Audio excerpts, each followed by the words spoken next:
Hi. Today I have Henna Pryor, who is not only a dear friend of mine and kick-ass human, but an author, a global speaker, and author of Good Awkward, Covered in Coffee. I mean, it's covered in coffee. Good Awkward, how to embrace the embarrassing and celebrate the cringe to become the bravest you.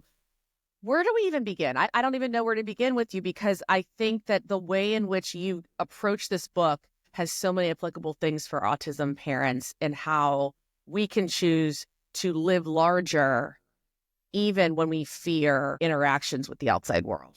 Yeah. Okay. So two things. First of all, there is no Amazon review or comment that anyone could make that makes me happier than this book is covered in coffee. That is the best compliment ever. So thank you. And I'm just so excited to have this conversation with you, because I think this is a lens that, some of the stuff that I research and study really applies to your particular audience in a way that I'd never really considered until you asked me to talk about it in this way. And so maybe a helpful starting point might be some very high-level working definitions of, when we think about the book title, Good Awkward, what do I mean by awkward, and how might that apply to the world that folks are navigating right now? So awkwardness is a social emotion of discomfort.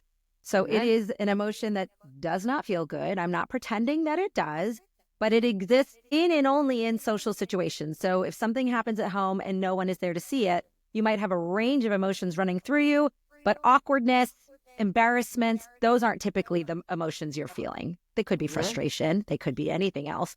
But those are emotions we feel when something happens socially in front of others. And often that emotion comes up when the person we believe ourselves to be, our internal identity, is at odds momentarily with what we believe is the external reality. So what we believe ourselves to be is at odds with what we think other people see. So just very pointed example. I believe I'm someone who is a really hands-on mom who knows how to do what's best for her kid. All of a sudden, my kid is losing their mind in public. Even though I know my internal reality, I feel a bit awkward because the external reality of what other people see in that moment, unless we've done a lot of that mindset work, feels really incongruent. And because of that, we may feel awkward. We may feel embarrassed. And so that's where that emotion really starts to take hold and come into play. Absolutely. I think when I think about you saying the typical nature of a child having, what is to be expected, like things and behaviors and such, that is not only what I experience as a mom of a typical child, but then having two children that don't speak and can't communicate, so that their behaviors are actually communication in a sense, that becomes even more of a chance to be feeling that awkwardness, right? Because not only is it coming from a source of a child who can't speak, but it's a behavior that is exacerbated and different, and that's really awkward. That's really awkward. And it's, the truth of the matter is, for special needs parents or anyone, who loves a neurodiverse person, no matter how used to it you may be, there is still this very, large looming awareness that as social creatures, the person, a few feet away may not be used to it. They may not interpret it correctly. They may not understand it. So oftentimes, even if we've reckoned with our own feelings around it, we're still finding ourselves holding the feelings of others and not quite sure how they feel, how they're going to respond, which again, just perpetuates some of those big feelings. Right. Do you feel embracing awkwardness only helps to build, inch stone by inch stone, block by block, your emotional intelligence and awareness? Yeah. I mean, here's the truth about this particular brand of emotion. It's unavoidable. We are social creatures who are wired for social acceptance. That part of our caveman brain has not, and as far as I can tell, will not be leaving anytime soon. And that's not a bad thing. It's wired that way so that we can fit in, we can cooperate, we can be interdependent on one another. Like, these are human traits that we don't want to engineer ourselves out of. The challenge becomes where, I need to tell no one at all that is listening that as a neurodiverse parent, as a parent who's navigating differently abled children, you are going to have moments where the unexpected is going to happen. And even if it is typical for you, some days the unexpected will either happen to you, or again, it'll happen in a person or a world around you. And so ultimately, getting really, really good at managing those emotions is the only quote unquote escape hatch, because the uncertainty is not going away. The chance for unexpected situations is not going away. And the fact that we're social creatures is not going away. So rather than trying to eliminate that emotion, it is really embracing it and learning to get good at it that leads to that kind of next leap of emotional growth for us. Right. And the choosing to interact, isolating. Yes. Choosing to do the awkward or potentially feeling awkward or saying, nope, don't even want to go there. I'm not going to do it. That dichotomy for me speaks volumes to the special needs parents world. A lot of my followers and a lot of people that come to me saying like, well, how do you do that? Why do you choose to engage and get out there like and travel? It just seems exhausting. Yeah. And I'm like, yeah, it is. Yeah. Yeah. And the fulfillment of feeling awkward is so fleeting that it's really only 6 seconds. So awkwardly boarding a flight with my kids somewhere and having to talk to a flight attendant or whatever, that dissipates really quickly. Just keep doing it. Yeah. So the 6-second statistic, just for clarity, those types of statistics typically speak to the initial strength of the emotion as it washes over you. As it relates to awkwardness and embarrassment, unfortunately, there's this sort of byproduct, which is this lingering story we continue to tell ourselves for the minutes, hours, days that follow. So the quintessential example of this is replaying situations in the shower, right? Or in the car going, I feel like this, I could have done this differently. I could have done that, right? So yes, the height of the emotion has passed through, but there's still some lingering hooks in us. We're ruminating a bit. Is that shame? It could be. I should have handled that differently. That's probably a version of shame. Sometimes it's a regret. Like my mental toolkit was that I know that I'm supposed to do this and I didn't because this felt more important or this, person scared me and I couldn't find the words or whatever it is. I think there's a number of reasons that can happen, but ultimately what most people find related to this is that what scares me as a speaker on this is that awkward or embarrassed feeling in the present, even if you manage it in that moment, might affect the way you behave in that same situation in the future. So you tell yourself, whether you realize it or not, you tell yourself one of two stories after any of those interactions. So again, something happens in a public place, you manage it, it's managed, but maybe you didn't manage it as well as you could have. So subconsciously in lightning speed, in the moments that follow, you're likely telling yourself one of two types of stories. You're telling yourself a contamination story, which is, here's all the things that went wrong. Here's why that felt so bad. And then I'm never taking them to this type of coffee shop ever again, right? I'm never doing this ever again. Whether you realize it or not, in lightning speed, that particular situation and the feelings that accompanied it have now made it so that you will avoid it, contaminated the future. Versus the harder one, which is slowing down your thinking long enough, feeling the feeling for 6 seconds going, that was brutal. And what are the gifts in the garbage? What did I learn from this situation? Maybe this was the wrong time of day. Maybe we were on an empty stomach and I didn't think of that. Maybe, XYZ. Here's what I would do differently next time. And now I'm more empowered with that knowledge. That's called a redemption story, which is actively slowing yourself down and looking for the feelings that came up with this. They're valid. We're not here to ignore them. Where can I find the opportunity? Those stories are happening whether we realize it or not. It's just now choosing, are we telling ourselves to blame ourselves, shame ourselves in the car story? Or are we actively choosing to reframe? And these things take time. They take intention. They take time, intention being the biggest word, and staying curious regardless of the outcome. As a special needs mom and as someone who talks to so many parents are so exhausted from having to rise above that those feelings of awkwardness, because it's really almost every time we leave the home. Could you talk a little bit more about the calibration of that and how the muscle memory will only serve to allow for more positive interactions if you continue to work through that? Because when I even leave my house to take my dog for a walk with one of the kids, us walking around the neighborhood does not look like my neighbors with their 2 8th graders walking their dog around the neighborhood. It looks differently. Everything that we exude is different. Everything. Yeah. And so how can you talk to that and speak to that a little bit? Yeah, no, you're exactly right on this. So there's a term that, by the time this podcast airs, the findings will be on my website. So you can Google me and find it. But my team and I are doing the first ever research study, nationally PhD-led research study on social fitness and social muscle atrophy. So what do we mean when we say that? And how is it related to your question? Social muscle is a muscle in the same way that we think about physical muscle or we think about mental muscle. So let's just make this analogous. If you never pick up a weight and then you go to the gym to try to pick up a weight for the first time in a long time, I think anyone who's ever tried that know how that feels. It's awful. Yeah. It's awful, and you're sore for days that follow. And in those days that follow, you're like, okay, never again. That was brutal, right? Rather than starting small, picking up the light weights first, doing a little bit every day, slowly working your way up. Same thing happens with mental muscle. In the last decade, we've heard a lot about mindset, mental fitness, right? These are all things that have become very analogous to physical. Now, I really want to think about this, taking it to the next layer to how do we build social muscle strength?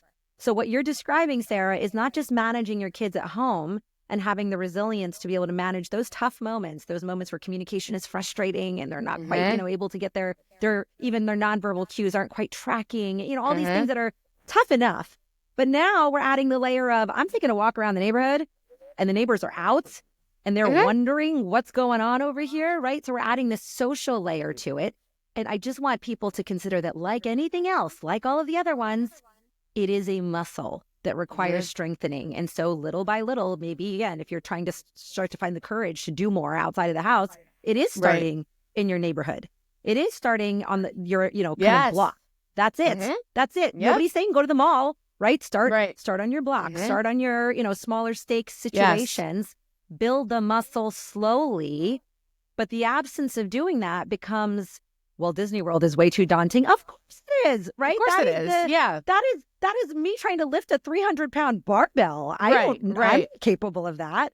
Your tiny ankles can't support that? No, God, no. I would break every bone in my body. So everybody. I think, the same analogy needs to apply here is people need to give themselves the grace of, you're at the 2 pounds weight stage in this journey. Yeah. And that's okay. Because guess what? You're still lapping everyone who's not doing the 2 pounds. Who's not doing it. Brene Brown talked recently on a podcast about giving the most generous thought to a person that you would encounter.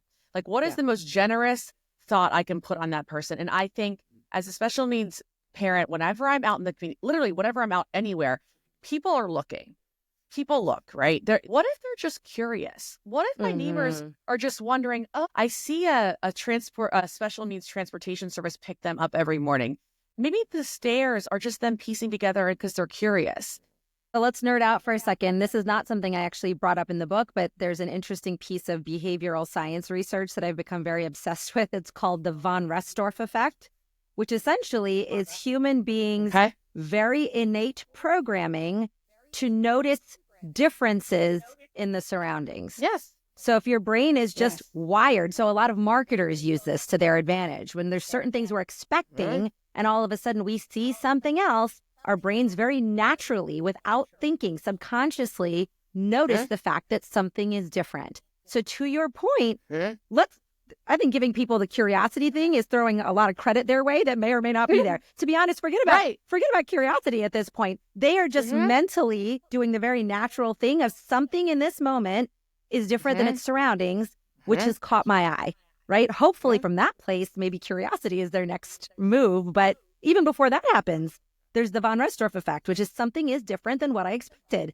That's it. And our brains cannot help but want to notice that.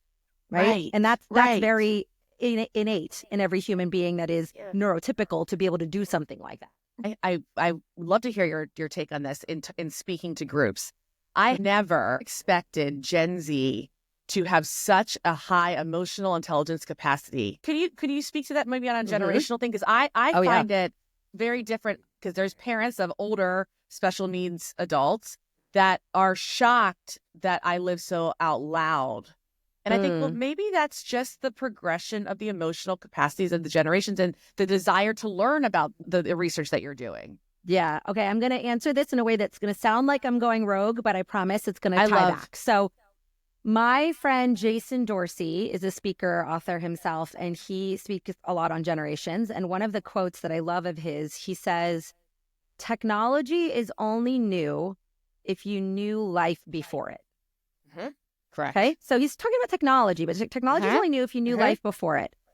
Similarly, some of these differences in humans feel more acute if you only knew life before it. So That's growing right. up, I may have not seen a lot of kids on the spectrum. I may have not seen a lot of kids with Down syndrome. I may have not seen a lot of kids with ADHD, or we didn't have names for it, or we didn't, Correct. those things were frankly, von Restorff effect, they were much more unfamiliar to me, because the only time I got a chance to experience that is if someone literally was within a few feet of me at a store. Yes. Now, Gen Z has grown up in the information.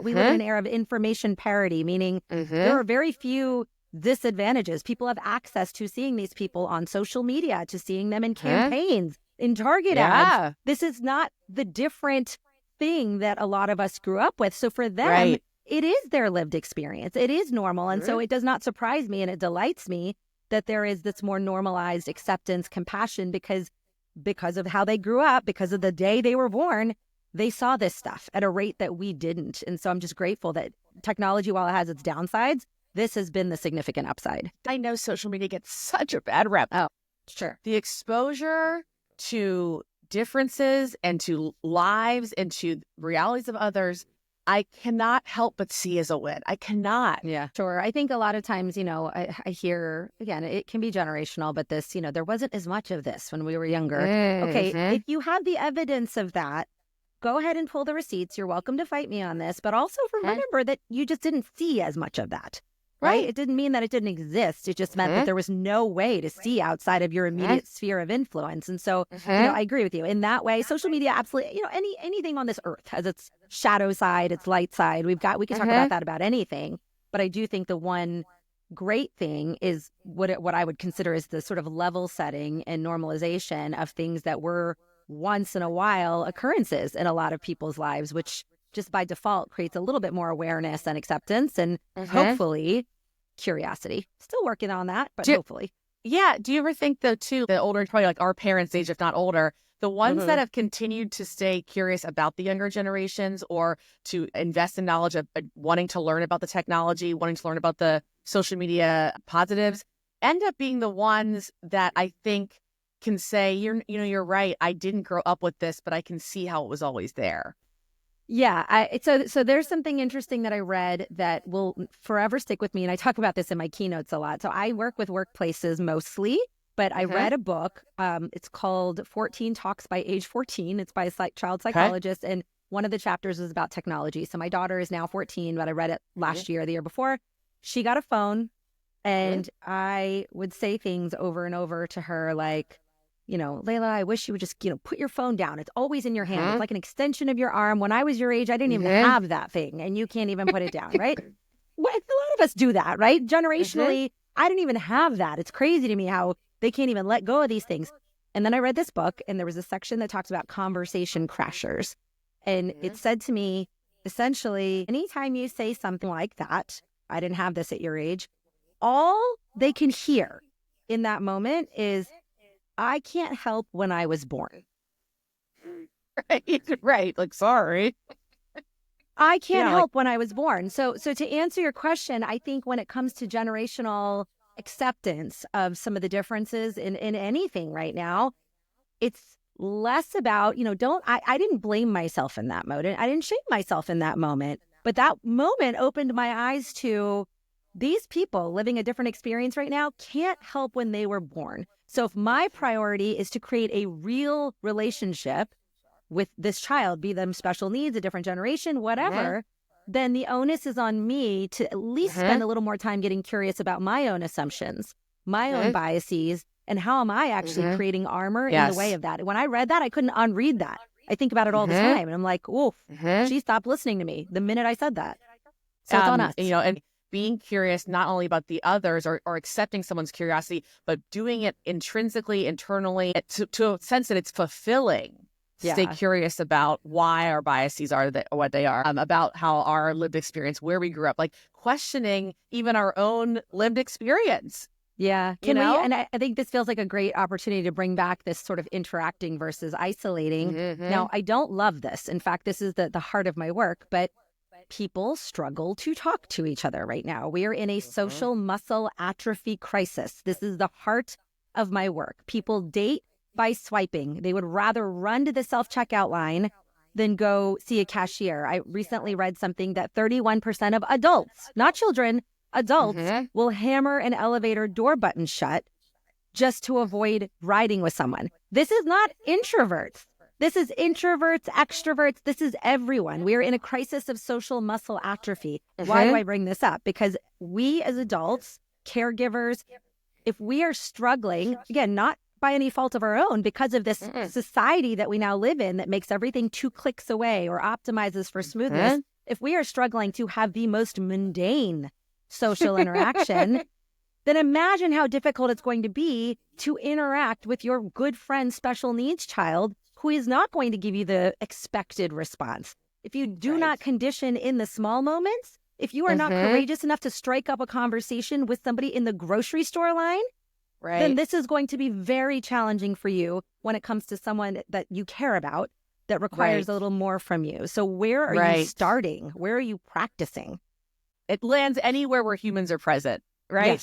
Yes. And I think it speaks to that. If you have the ability and you have the personhood and the circuitry to be able to interact and do something, you should choose and you should say yes to it. You should say yes to that. Yes. And I think, the world's response to my children and myself being who we are is actually none of my business. It allows me to choose maybe the awkward conversation, that allows me to stay awkward, that allows me to get outside the house, because the world's reaction is actually not my problem. There's so much work that has to be done, but at the end of the day, the world's reaction to me choosing to walk around the block and have to correct Millie over and over again that we can't let go of the leash and that he's going to stop sometimes. And I'm saying that out loud.